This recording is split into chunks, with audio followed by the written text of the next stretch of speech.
Aperto un'inchiesta sulla laterizia Akragas su presunto inquinamento ambientale a cui sarebbero collegati casi di tumore. Piero Bon verrà sostituito da una donna, l'assessore Lagalle interviene sul caso Carmina. Paura per le varianti e caccia a quelle inglese, nell'isola un centinaio di casi. 20 condanne per oltre 2 secoli di carcere e 8 assoluzioni, si chiude così il primo grado di giudizio, stralcio abbreviato sull'inchiesta Gerkent.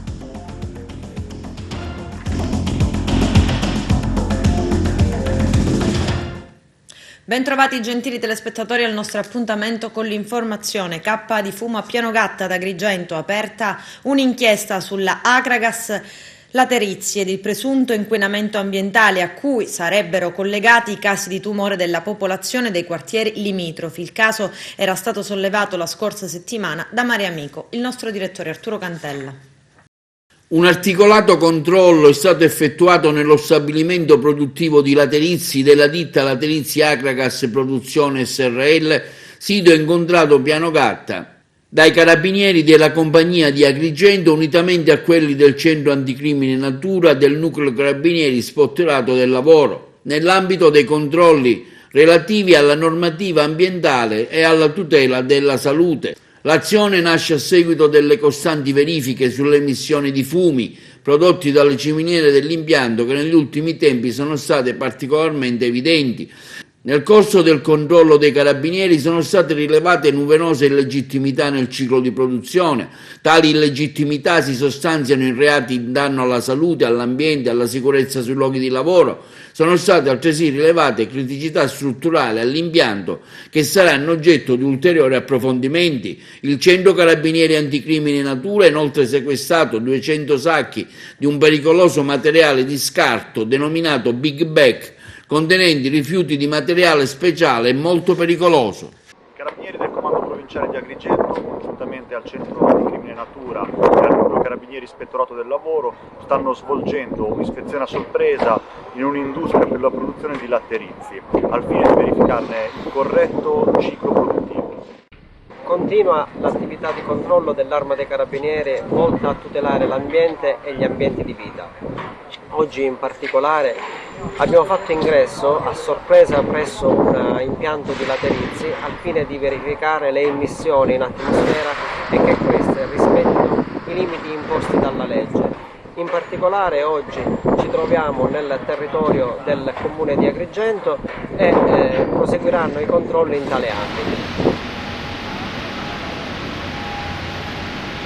Incidente mortale sulla strada statale 557 tra Ravanusa e Campobello di Licata. Un ciclista di 62 anni, Giuseppe Bonaventura di Ravanusa, è deceduto in seguito all'impatto con un'auto guidata da una donna. Per il ciclista non c'è stato nulla da fare. Sul posto i carabinieri della compagnia di Licata e personale medico, le squadre di ANAS sul posto per la gestione della viabilità provvisoriamente deviata su strade secondarie per il ripristino della normale circolazione nel più breve tempo possibile. Alberto Piero Bon fuori dalla giunta regionale, il tecnico dovrà cedere il posto di assessore per far spazio a una donna, ha detto Musumeci, e la stessa sorte è toccata a Marino che come lui aveva avviato un'indagine sul sistema di scariche. C'è il servizio. Il pretesto formalmente è giuridico. Dovete ritirare un assessore e indicare una donna, ha detto Nello Musumeci agli alleati dell'UDC. Non vorrei essere costretto dal TAR. Al netto del timore della battaglia giudiziaria intrapresa dal Partito Democratico per contestare al governatore la giunta di soli uomini, l'obiettivo del presidente della regione ha però un nome e un cognome, quello di Alberto Piero Bon, un tecnico, e gli incarichi dei tecnici sono sempre a termine. Si avvia così alla conclusione l'avventura nella giunta regionale siciliana dell'esponente veneto, il primo dopo anni a concentrarsi sulla riforma dei rifiuti. E non solo, Piero Bon infatti è stato il secondo assessore in un decennio a nominare una commissione d'inchiesta sulla gestione dell'immondizia, una mossa che prima di lui aveva fatto durante l'era Crocetta Nicolò Marino. Come accadrà probabilmente a Piero Bon, anche l'attuale GIP di Roma non era più in giunta quando i lavori della commissione si conclusero. Ed è vero anche che il pronunciamento del TAR sulle mancate quote rose in giunta è atteso tra 10 giorni. Così l'epilogo di questa storia dovrebbe essere scritto a metà della settimana. Musumeci ha dato tempo all'UDC fino a giovedì. Per allora o al massimo qualche giorno dopo dovrà essere trovata una soluzione. E in caso contrario sarà lo stesso governatore a scegliere il successore di Piero Bon. Sullo sfondo però si staglia la figura ingombrante della famiglia genovese. L'ex sindaco di Messina Francantonio, il figlio Luigi, attuale deputato regionale, nonostante la bufera giudiziaria che li ha travolti, a partire dallo scandalo dei corsi d'oro, pare abbiano facoltà di indicare il nuovo assessore donna. Dopo il video virale della professoressa e sindaco di Porto Empedocle Ida Carmina che si fa piastrare i capelli in classe da un'alunna, interviene l'assessore regionale Roberto Lagalla che definisce singolare quanto avvenuto. È chiaro che il senso di responsabilità dovrebbe prevalere sempre e quindi indurre al costante mantenimento dei dispositivi di protezione individuale durante le attività didattiche. Esiste anche nei DPCM nazionali una clausola di garanzia che dice che comunque a 2 metri di distanza dal punto più vicino il dispositivo può essere anche talvolta allentato. Non conosco la posizione esatta dei luoghi, in ogni caso mi sembra almeno singolare, se non bizzarra, tutta la scena, potenzialmente pericolosa e certamente la mancanza del dispositivo di protezione individuale. È singolare il fatto che si faccia contemporaneamente lezione e acconciatura. Così l'assessore regionale all'istruzione Roberto Lagalla. L'assessore ha anche anticipato che sulla condotta della docente informerà l'ufficio scolastico regionale. L'accertamento dei fatti e delle responsabilità che riguardano il corpo docente, ha precisato l'assessore Lagalla, attiene al Ministero dell'Istruzione e quindi allo Stato attraverso l'ufficio scolastico regionale. Segnaleremo all'ufficio la vicenda, ammesso che non sia già nota allo stesso ufficio, conclude Lagalla. Covid, paura per le varianti in tutta la Sicilia e caccia a quelle inglese. Nelle ultime 2 settimane nell'isola sono stati individuati un centinaio di casi. Vediamo.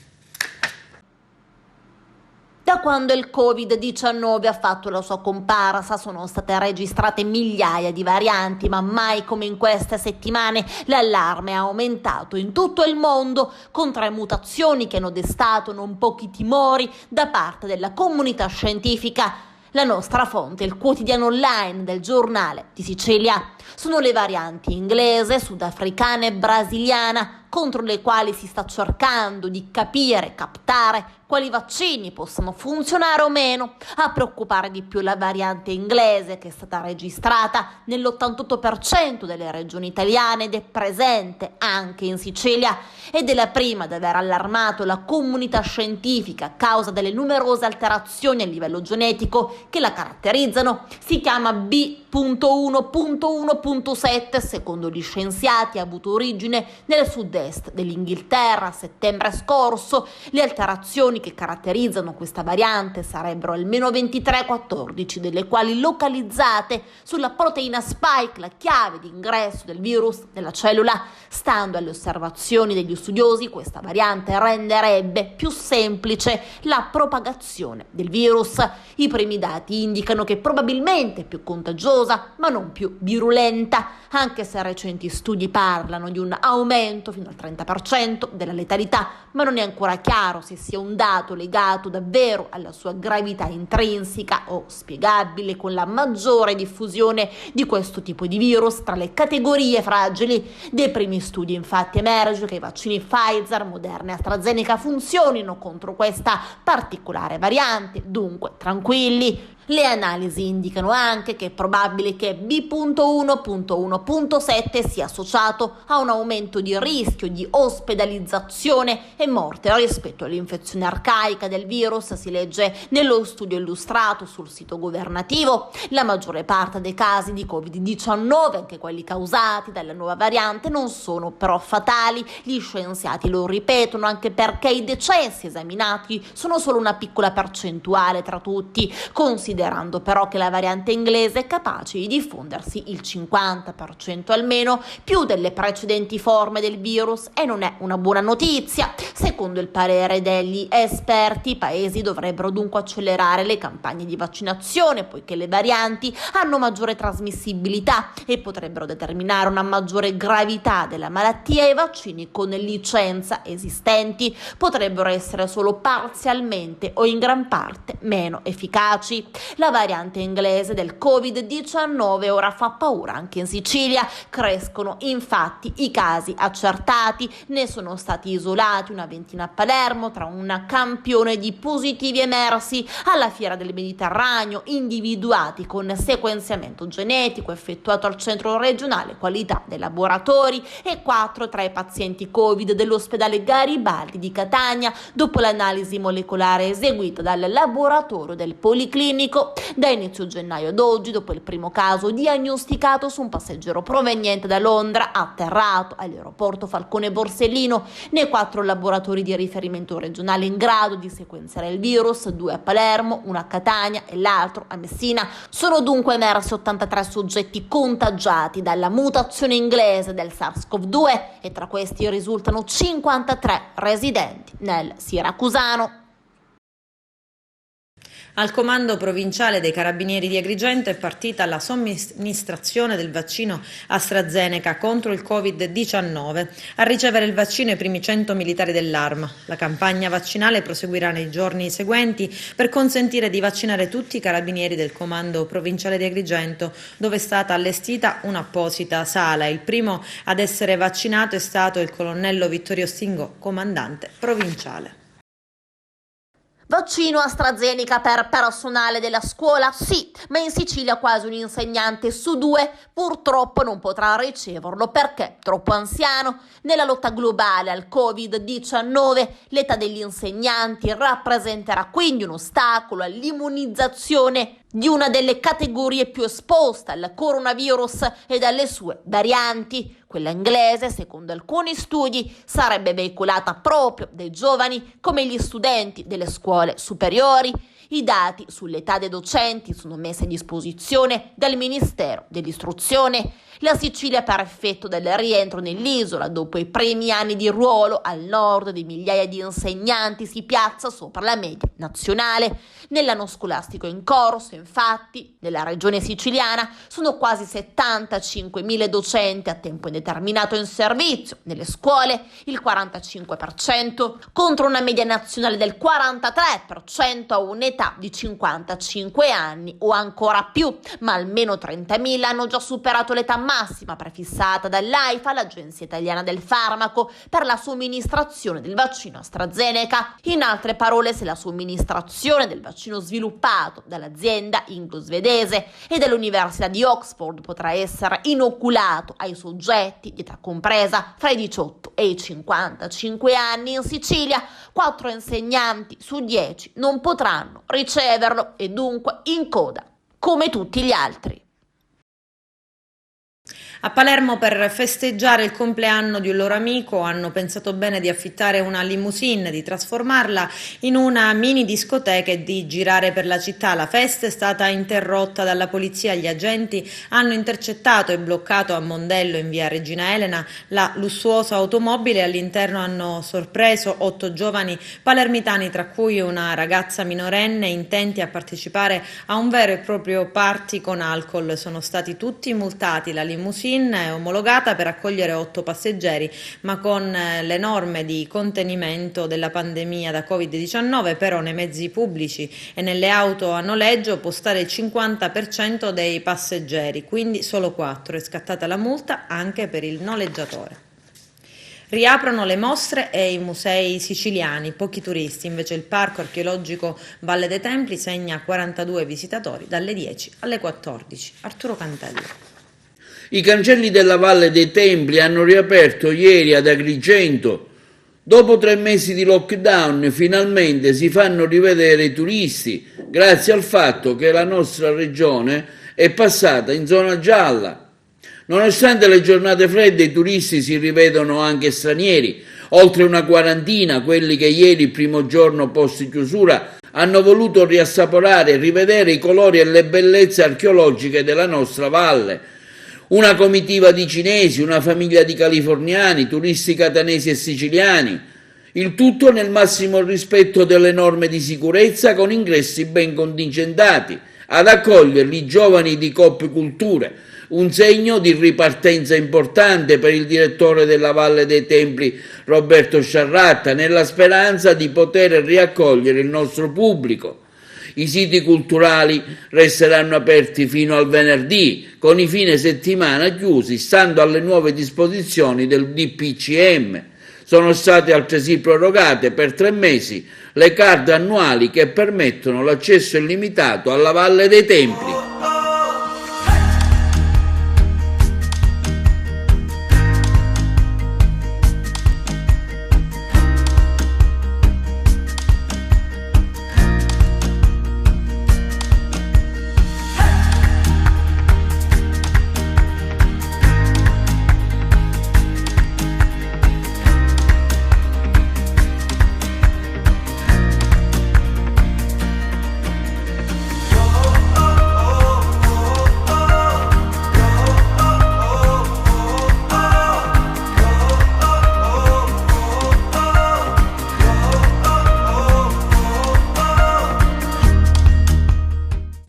Cerimonia composta accompagnata da poche persone per via delle restrizioni legate all'emergenza Covid per il funerale della cantante neomelodica Piera Napoli, celebrato questa mattina a Falsomiele. Piera, 32 anni, è stata uccisa a coltellate dal marito Salvatore Baglione, di 38 anni, domenica 7 febbraio nel bagno di casa del loro appartamento a Palermo. La funzione è stata celebrata da Don Sergio Mattaliano. Vediamo. Certamente moglie e mamma di 3 splendidi bambini, di cui 2 gemelli.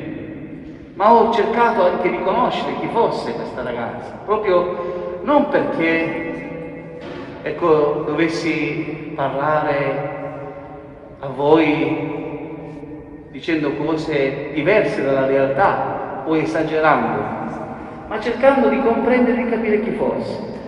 E ho scoperto che era realmente una ragazza splendida, una persona meravigliosa, amante della vita e soprattutto una persona corretta.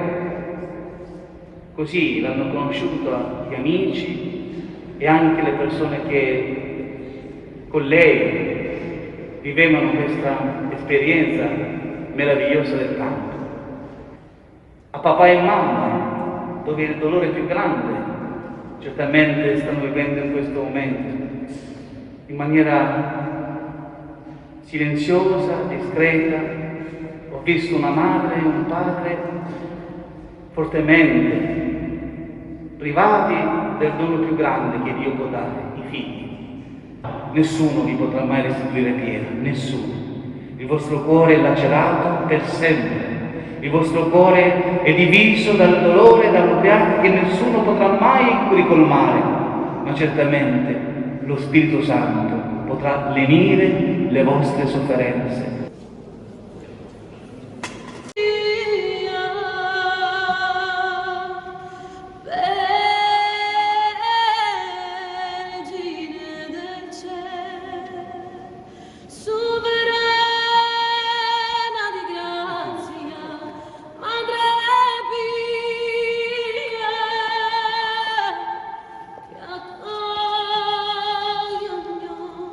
La fervente preghiera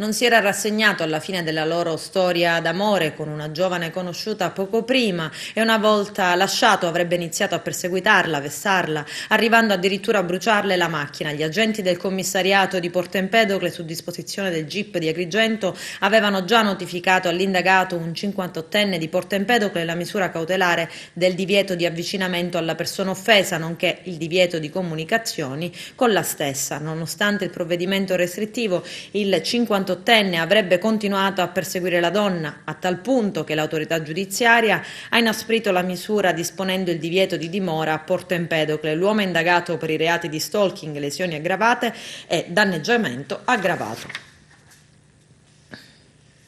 Mafia, chiesti 20 anni per l'assistente parlamentare Nicosia, accusato di aver strumentalizzato la sua funzione a fianco della deputata Occhionero, già rinviata a giudizio per falso. I dettagli nel servizio. Il collaboratore del deputato a braccetto col boss, i pubblici ministeri della DDA di Palermo Francesca Dessì e Gerry Ferrara hanno chiesto la condanna a 20 anni di carcere per i due principali imputati nel processo scaturito dall'inchiesta Passepartout, che ha svelato un intreccio fra la famiglia mafiosa di Sciacca e una parte della politica. Si tratta di Antonello Nicosia, 49 anni, di Agrigento, ex assistente parlamentare della deputata di Italia Viva Giusy Occhionero, accusato di associazione mafiosa, e del boss Accursio Di Mino, 62 anni, tornato libero dopo 2 condanne per mafia. Nicosia, attivista radicale, peraltro, fu scelto nonostante una precedente condanna a 10 anni e 8 mesi di carcere per traffico di droga. Insieme, secondo quanto hanno ricostruito i magistrati della procura, avrebbero gestito affari e persino progettato un omicidio. A Nicosia si contesta, fra le altre cose, di aver strumentalizzato la sua funzione di collaboratore parlamentare per entrare in alcune carceri siciliani, parlare con i boss e trasmettere all'interno i messaggi che servivano alla gestione della famiglia mafiosa. Insieme a Nicosia e Di Mino, quest'ultimo pure imputato per associazione mafiosa, è stata coinvolta anche la parlamentare Occhionero, che in precedenza è stata rinviata a giudizio per l'accusa di falso. La deputata in particolare avrebbe dichiarato falsamente in diverse attestazioni indirizzate alle case circondariali di Agrigento, Sciacca e Palermo, che nel dicembre del 2018 Nicosia prestava una collaborazione professionale diretta, stabile e continuativa. Nicosia e Di Mino invece sono imputati davanti al GUP di Palermo Fabio Pilato nello stralcio abbreviato del processo. La pena proposta, infatti, senza la riduzione prevista dal rito, sarebbe stata di 30 anni di reclusione. Nicosia, chiedendo di rilasciare dichiarazioni spontanee prima della requisitoria, ha accusato l'allora deputato, oggi ministro della Salute Roberto Speranza, di aver cercato di indurlo al silenzio e non denunciare l'operato irregolare di una cooperativa nel carcere di Giudecca. La precisazione è stata fatta con riferimento al contenuto di una intercettazione nella quale parrebbe proporre alla Occhionero di modificare il contenuto di una relazione, chiedendo quindi di nascondere le irregolarità se fosse stato pagato dai responsabili della cooperativa. Ho solo detto, ha replicato, che non avrei taciuto neppure per 1 milione di euro. L'onorevole Speranza mi chiese di non denunciare.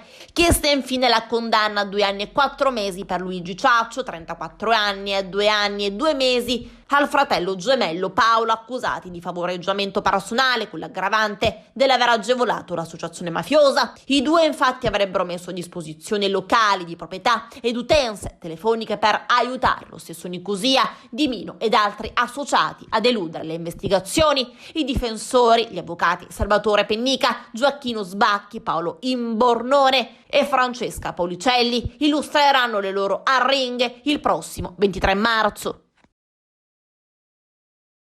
20 condanne per oltre 2 secoli di carcere e 8 assoluzioni. Si chiude così il primo grado di giudizio, stralcio abbreviato del processo scaturito dalla maxi inchiesta Kerkent, eseguita dalla DIA di Agrigento, guidata dal vicequestore Roberto Cilona, che ha fatto luce sulla scalata al vertice della famiglia mafiosa di Antonino Massimino e su un grosso traffico di droga gestito come una holding. Il GUP del Tribunale di Palermo Fabio Pilato ha letto il dispositivo poco prima di mezzogiorno. Le condanne più pesanti sono state inflitte ad Antonio Massimino, 20 anni, al suo braccio destro Giuseppe Messina, 20 anni, Francesco Vetrano, 20 anni.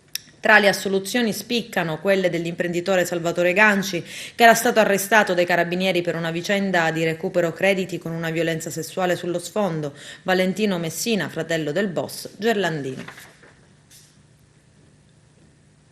Inchiesta Nuova Isidere il 12 maggio 2020, quando il peschereccio con 3 uomini dell'equipaggio è sparito. Le indagini si sono orientate sulla petroliera Vulcanello. I nuovi retroscena. Vediamo.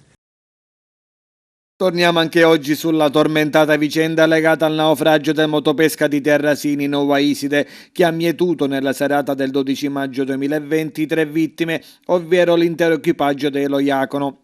Come attestato dai tabulati telefonici acquisiti, inerenti una chiamata intercorsa fra alcuni componenti d'equipaggio e loro familiari rimasti sulla terraferma, veniva comunicato di trovarsi a circa un'ora di navigazione al largo di San Vito Lo Capo, posizioni orario compatibili con la posizione satellitare rilevata alle 21:46 di quella sera e che tutto procedeva regolarmente senza problemi a bordo.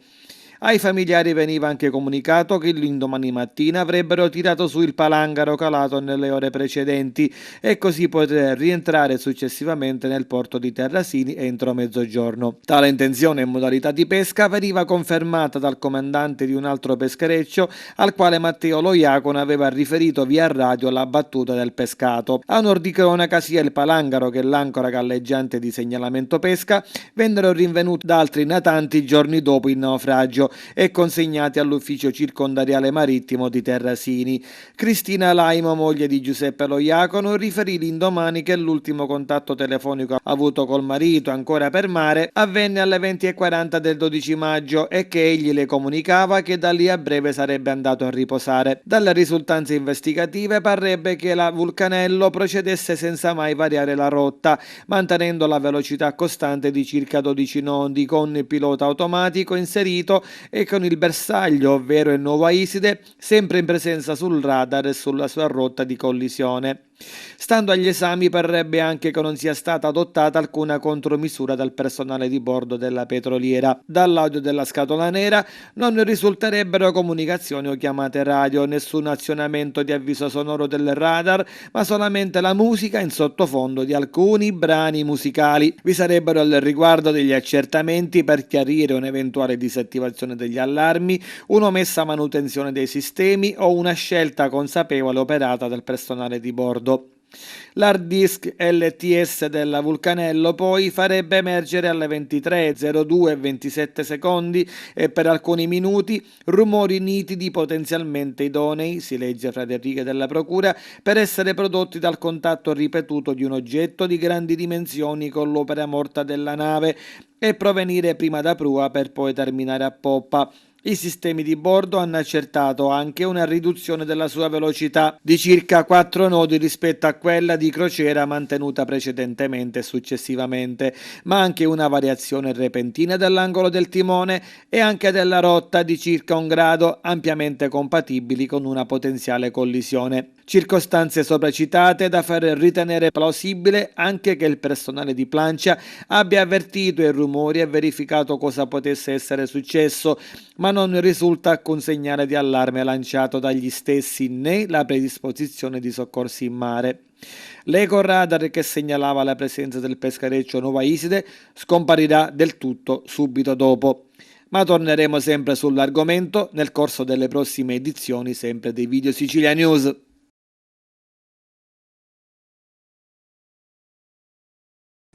Adesso c'è la pubblicità, a tra poco vi aspetto.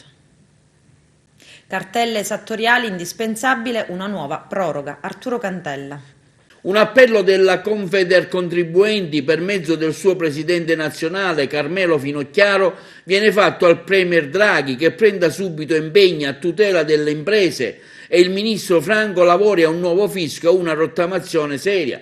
Per la Confedercontribuenti serve quindi una risposta immediata da parte del nuovo governo per far uscire le imprese dalla crisi determinata dalla pandemia, un governo che crei vere condizioni per una seria ripartenza. Ecco perché attendiamo che in Parlamento, durante il voto di fiducia, Draghi prenda impegni precisi, indicando subito le proposte sulle molteplici questioni e sui problemi che assillano e stanno mettendo in ginocchio il popolo dei contribuenti e delle imprese. A sostenere ciò il presidente nazionale di Confedercontribuenti Carmelo Finocchiaro, il quale chiede pubblicamente che faccia lo stesso anche il nuovo ministro dell'economia Franco, da cui ci aspettiamo segnali precisi e incisivi per fare fronte ai temi che gravano sui contribuenti. Vigileremo affinché questo accada per capire da che parte sta. Noi di Confedercontribuenti chiediamo al ministro Franco di attivarsi subito per rinviare a giugno le notifiche delle cartelle esattoriali,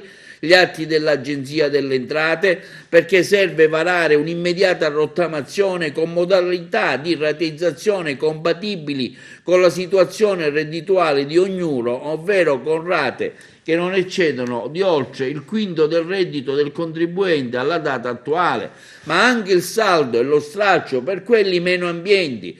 Chiediamo quindi anche lo stop alle aste giudiziarie, alle azioni esecutive, al mercato ormai invasivo dei cosiddetti crediti deteriorati. Questo, aggiunge il presidente Finocchiaro, è quanto chiede la Confedercontribuenti, senza se e senza ma. Adesso serve un'azione forte e concreta, perché altrimenti dal governo Draghi rischiamo di subire le delusioni e lo stesso Recovery Fund sarà varato sulle macerie della piccola e media impresa italiana. Questo governo non deve servire solo a fare quadrare i conti con l'Europa, ma a ridare fiato e prospettive concrete allo sviluppo dell'economia italiana. Lo sport dimenticato dalla politica e dal governo Draghi, e questo è il commento dell'assessore comunale di Agrigento Costantino Ciulla dopo la scelta del Premier di non dedicare un ministero allo sport. Arturo Cantella. Lo sport dimenticato dalla politica e dal nuovo governo Draghi, è stato questo il lapidario commento dell'assessore comunale di Agrigento Costantino Ciulla dopo la scelta del Premier Mario Draghi di non dedicare un ministero allo sport. Non vi è traccia del nuovo governo di un ministero ad hoc, sottolinea Ciulla, in un momento di grande crisi a causa di una pandemia che ha messo in ginocchio palestre e piscine. Ci saremmo aspettati una maggiore attenzione. Diciamo che dal nuovo governo ci saremmo aspettati appunto un'attenzione, come diciamo era già esistente nel governo precedente, anche se inesistente di fatto nell'attività dell'ex ministro, però ci saremmo aspettati dal nuovo governo appunto in un settore che è stato gravemente afflitto da questa pandemia ancora in corso. Purtroppo avremmo voluto vedere un ministero ad hoc anche per lo sport. Quindi hanno detto che ci sarà un sottosegretario? Hanno detto che ci sarà un sottosegretario, ma non è la stessa cosa di avere un ministero ad hoc, però dico, speriamo che anche lì si muovano, perché la categoria sportiva appunto ha necessità di ripartire e riorganizzarsi in tutto il territorio nazionale, soprattutto in quello nostro locale del sud e agrigentino nella fattispecie. Ecco, nella fattispecie su Agrigento che novità ci sono? Non so, penso all'illuminazione del campo sportivo, alla palestra che non è agibile. Ecco, come si sta muovendo lei in questo percorso? Mi sto muovendo, sto sollecitando gli uffici e comunali e non comunali per quanto riguarda tutto quello che c'è da fare per far sì che queste strutture diventino finalmente fruibili. Stiamo facendo il possibile senza fermarci un attimo, questo lo posso garantire e lo possono testimoniare tutti coloro che giornalmente e quotidianamente ci vedono al lavoro per la nostra città e per le nostre strutture sportive. Anche le periferie purtroppo sono carenti di impianti sportivi, o quelli che ci sono un po' abbandonati a se stesso. Nella rivalutazione delle periferie pensate di intervenire in qualche modo?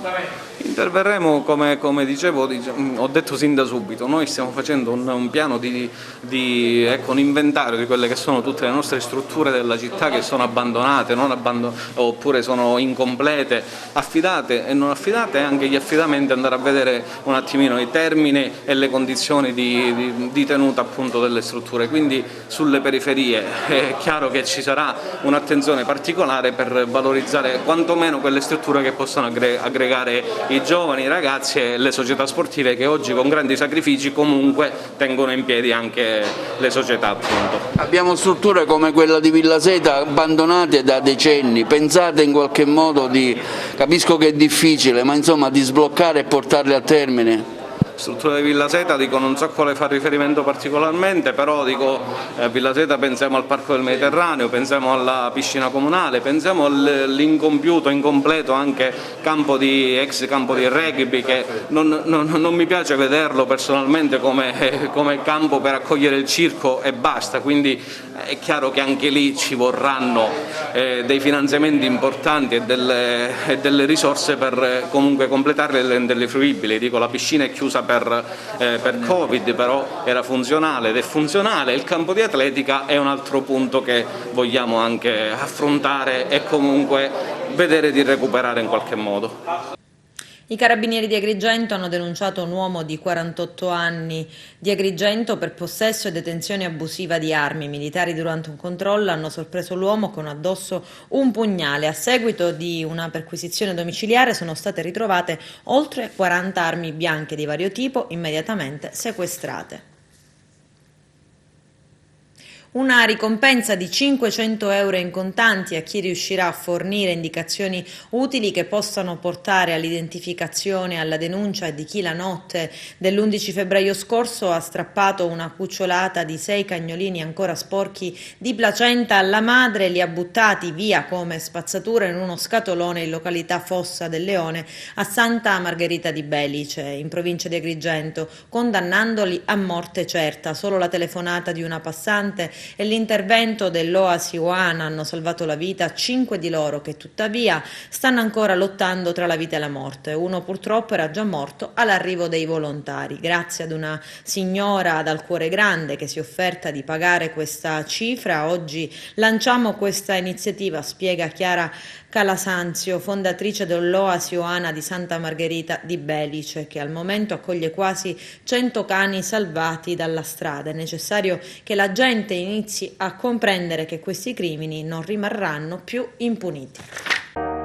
Ancora un prestigioso riconoscimento per il maestro compositore di origini stefanese Vincenzo Napoli, il quale continua a fare incetta di successo e di prestigio in tutto il mondo. Nell'ultima sua fatica il compositore stefanese è riuscito a classificarsi al primo posto dopo aver vinto la concorrenza nella sua categoria di centinaia di proposte giunte da tutto il mondo per aggiudicarsi l'ambito riconoscimento dell'Academia Music Award per la migliore composizione classica. Vincere un Academia Music Award è un raro riconoscimento professionale in grado di aprire le porte verso un percorso di successo, in quanto permette di entrare a far parte di un'organizzazione che può far avanzare in modo significativo la carriera creativa di ogni compositore. L'importante percorso artistico intrapreso da Vincenzo Napoli lo hanno visto spesso protagonista per i numerosi premi e riconoscimenti da lui ricevuti. La composizione Elegia numero 1 per clarinetto e pianoforte è basata su 2 temi, il primo in modo minore di carattere malinconico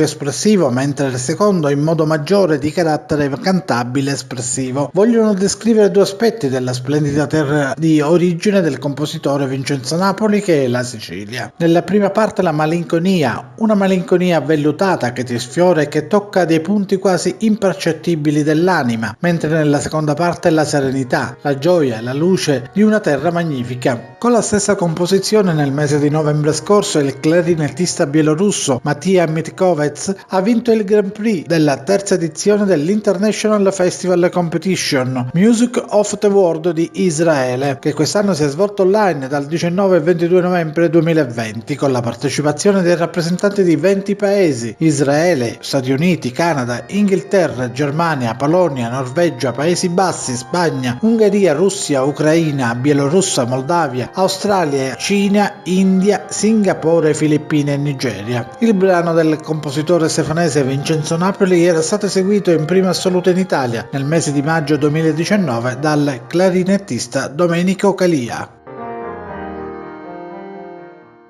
Con questo è tutto, termina qui l'edizione del telegiornale. Grazie per la gentile attenzione e per essere stati con noi. A presto.